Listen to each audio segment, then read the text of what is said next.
Kung lalaban ka ng contest, dapat may practice. Kay athletic o artistic contest dyan, o dance contest, o singing contest, may practice. Kung lalaban ka sa mga hirap ng buhay, dapat din may practice. Kahit bata pa ang tao, lalo't bata pa nga, mas dapat turuan na humarap sa mga problema. Parents, let us not overprotect our children.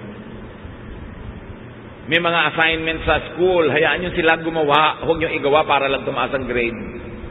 Hindi naman sila yung gumawa, dumali ang buhay nila. Sa palagay nyo, anong naituro nun sa kanila na karakter? Wala. Aasa sa inyo. Kaya 50 years old na, umaasa pa sa inyo. Kasi sinanay nyo. Don't do everything for them. At habang maaari, sana nga, kahit kaya nyong paligiran sila ng mga mag-a-assist sa kanila, give them household chores. At kahit napakarami yung pera,